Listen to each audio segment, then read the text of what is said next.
Now you've probably seen all the Milwaukee Packout loadouts from everything from an electrician, a plumber, framer, HVAC tech, auto mechanics, mobile detailer, landscaper, and honestly most of these guys have full decked out trailers that have clean vertical stacks from floor to ceiling. But here's the honest truth, what if you don't have that?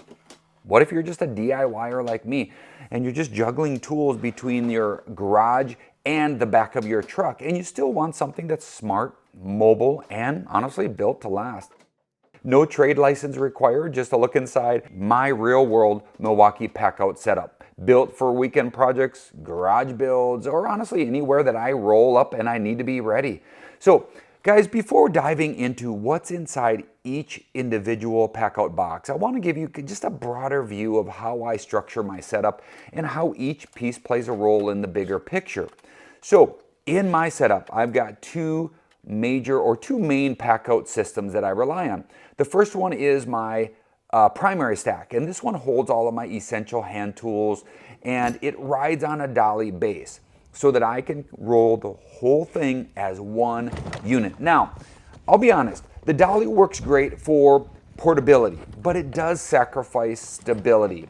If one side hits a rock or uneven ground, it's likely to get a little bit tippy. But in my opinion, this is just classic and intentional trade-off, if you will, in design. A wider base, even though it would be more, right, it would be more stable, it would be more cumbersome for storage, right? Whether you got it in the back of the truck, the van, the shed, etc., etc. This design for me just keeps it compact and field ready. The wheelbase is just wide enough to support the Packout stack, but no wider. Now, my second system, this is a larger Packout tote that I use for hauling all of my big power tools, right? My drills, my drivers, my saws, my deep cut bandsaw, etc., etc.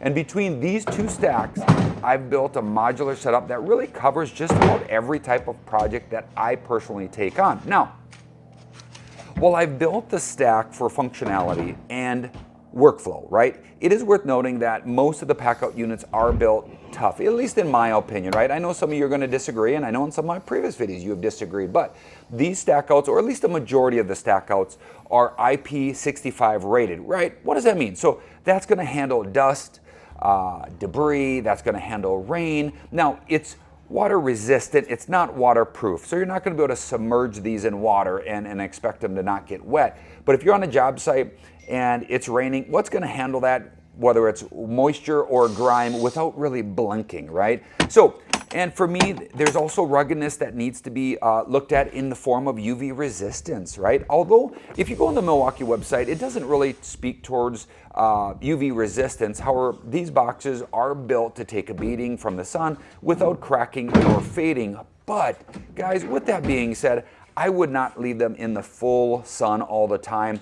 If you got a back of the truck that you're keeping them in all the time, I would definitely use this as your excuse with the wife to get a tonneau cover or something of that nature to get them covered.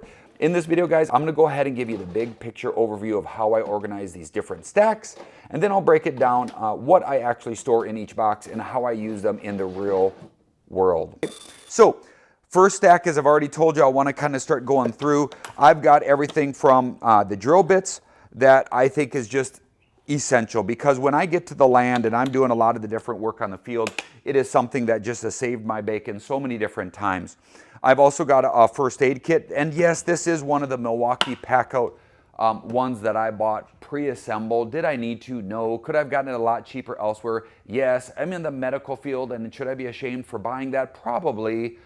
But it's convenient, and therefore for me it just worked. Now, underneath that, the way that I do it is I oftentimes leave these open. Why? So that I can come up here and gather anything that I need from these areas as I'm using it. And I have a combination of roofing screws, right, that are self-tapping all the way down to my Craig Joyner kit, you know, but those are non-coated. I do need to get some coated. And of course, I've just got some real heavy-duty stuff for when we're making like our all-natural bench tops, right? So you've got a variety of different screws and fasteners in that particular one, which is one that I use a lot. Now, if you go below, notice what's happening. I don't have a lot of space or clearance.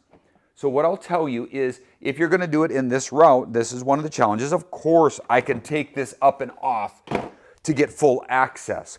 However, everything that's inside of this is something that I traditionally don't need to access a ton, especially in the back, right? That I know that it's there, but I don't have to access it much. It's just once in a while. So from that standpoint, not a big deal, right? The front row is something that I do tend to utilize more, but with that being the case, I can honestly just reach in. Even when I need to. Did you guys just see that, Braun? I love that. He gets up, moves 2 feet, then sits back down. I wish I could understand a dog's mind. I don't, but I do know they're awesome. So when you go down below that, guys, I made a huge mistake. I was traveling with this in the back of the trailer, and I just did not utilize the thing that they offer, and that is this piece right here. That's to prevent the drawers from opening up in transit, and it became unattached, and I unfortunately broke a drawer. Now, I was able to fix it enough, but you can see that it only partially opens, as opposed to what it's supposed to be able to do, fully open, right? It is what it is. I learned my lesson. Hot dang, won't do that again. Now, inside of this, I just keep a lot of the different things, such as clamps, and I also have an owl bit, even some auger bits in here, and some spade bits. And then for me, at least as of right now, I do also carry one of my Impact Milwaukee. Those things are just phenomenal. And then of course down here I've got a lot of my hand tools that I'll be using, and this is just a variety that I use out at the land, right? A variety of different blades, if you will, for my reciprocating saw, just a Wonder Bar, an Impact, and a variety of different things. Clamps, holders, fasteners, right? These come in just really, really handy, obviously, because oftentimes I'm taking out nails, staples, things of that nature as we're breaking down pallets. If we go down below that, here's a ton of stuff that I just use on a regular basis, right? Whether it's eye screws, fasteners for cable fastening or organization, right? Quick links is another thing that we'll utilize. And of course, I don't want to show him because he'll get amped up with it. And then of course down below I've got some of my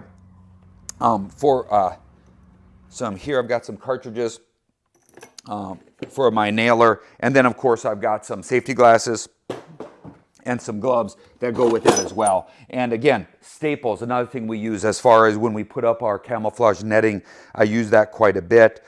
If for those of you that haven't got like a rivet, or not a rivet, but a grommet set, these things work great. I've recently just redone my wall over on the garage. I'll show you that here in a second, but works so much better, and you can just do it yourself. Really easy to do. Now, one of the things that I want to talk to you about is these outside setups, right? So this is a Toolbox tray and a Toolbox Caddy, a Toolbox battery rack for the M12 and the M18. A couple things that does. One, it actually pushes the distance out. However, here's the trade-off that I was looking at. For me, I found that as I stored all of that stuff inside my drawers, it took up extremely valuable space that I just didn't want to. I'd rather store tools or hand tools inside of there, have those on the outside. Now, is there more of a risk that it's going to get hit? Of course there is. But the trade-off for me is that I have more drawer space to do with things that I need to be fully protected and inside of a drawer, right? So this to me, the Toolbox tray also has an indwelling mount for like your coffee mug or your Milwaukee tumbler, right? Excellent for that. And again, when you're on the job site and you just don't have a great way of storing stuff, that actually works phenomenal to put stuff on. And again, having the batteries out and accessible. Here's the only thing that I will say that for me. One, when you get down here, this, all right, I had to use 2 hands to get that. Now, I don't have any lack in grip strength, right? But if you do have lack in your grip, that's going to be really challenging. And the way that they're placed is challenging. Like every single one, I'm pushing it all the way in. So there's an angle. Oh, no, that one came up fine. But my point is, there's maybe an angle there that maybe Milwaukee could look at. So you could go like this. I shouldn't have to bring 2 hands down, or at least in my opinion, you shouldn't, right? And these, if you've got the bigger ones, this is really awkward to grab. I'm not going to lie. So the bigger box on the bottom of these batteries, and then you have to reach in and around to squeeze to get it up and out. I just don't think that's a great solution. Even for me, without grip strength issues, right? That's a challenge. So what I've had to do is I've learned that I have to use 2 hands to press in and out, and then I have to stabilize this just like that. Goes in fine, but I'll tell you, 8 times out of 10, I have a challenge with those, right?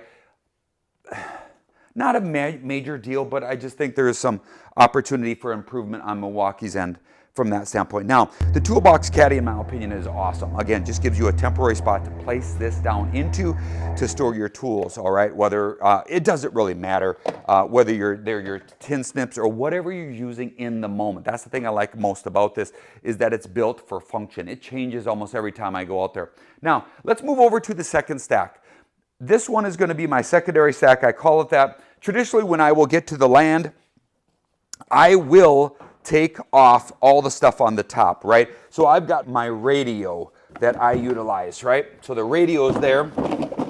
I've got this, and again, in a modular build out, I don't always bring this with me. As you guys may or may not already know, this is what receives the M18 battery, and that will then allow me to utilize lights that I can angle and shine my way, especially if I'm doing a project at night. And again, inside of this, what I also like is this would allow you to, this will also allow you to charge your phones or anything that you might need for that as well. And here's the other thing, is this 16-quart cooler. Now, before any of you write in the comments that this is way overpriced, let me just share with you that I 100% agree. But I also agree that I believe that it's worth it. To have something that one already has the shoe print that goes so slick with my system is amazing. And this already has a bottle opener, and this of course is a cooler. So on 120-degree days in Redding, California, when you probably shouldn't be out working, the honest truth is, people, you have to work, so temperature-wise, that allows to keep it cool. I think that'll go up to 21 hours of keeping ice cool. So for a single guy, if you will, that's going out onto the field. Now, whether or not I have my son or not with me, right, then all of a sudden you've got 2 people going out. That will allow me to pack for both individuals or for myself, right, sustaining on the job. Now, let's get into this. This is something that I really like. So that's got a little mechanism that allows it to stay up. You just depress this to allow it to close. But I've got this entire space that I can actually place my power tools in, right? So as I pull it up to my drawer, I can simply take what I need from my drawer and I can gently place it in the bottom. Rather than having all my tools open and loose in the back of my truck, I just put them in this. And then of course, once this is done, I can close this up. And the other thing that I really like is this comes out, and then that just allows me, I can wheel this around super easy, you guys. And that to me is a huge, huge win. And a couple other things as it relates to my Packout as I'm going is I almost always will bring this battery operated compound sliding miter saw from Milwaukee, and I could take it from my normal setup to here out to the land. If you're doing repeated cuts, I know you can use a circular saw, and it's one other thing you would have to bring, but for me, if you've got it, it's portable, why not bring it? It just works. And of course, this is like an 1800 watt to a 3600 watt power supply system that I can use my M18 batteries, because out at the land, there's no power, right? So if I don't have my generator, I can use my batteries as backup for anything that I might need. But keep in mind, almost everything that I'm doing doesn't require power. Most of this, almost all of this is battery operated. So I've got this. And then one other thing that I think is really important is going to be as you're just organizing, I've obviously got a belt that I use to store my stuff. But the other thing that does not take up a lot of space, and if you're an individual where you don't have a truck bed, where you can't store a larger ladder, this is awesome. Now, there are definitely deficits to go along with this, but look how small that is.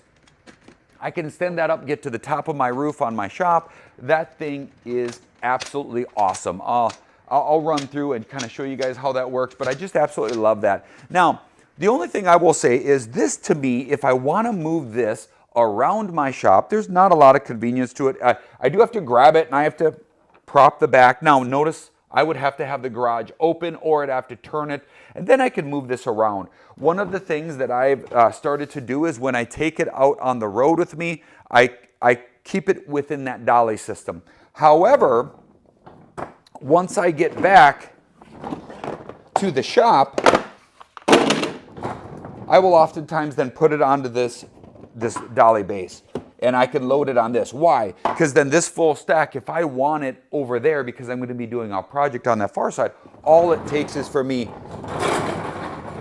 And this is a lot more user-friendly when it comes to being in my shop. So I've switched to a system where I generally use this when I'm in the shop, and then I take this with me when I'm going out into the field. So whether you're starting your pack-up system or refining the setup that you've been using for years, the key, guys, is building something that works the way that you work. This is mine, tested, tweaked, and ready for whatever the day throws at me.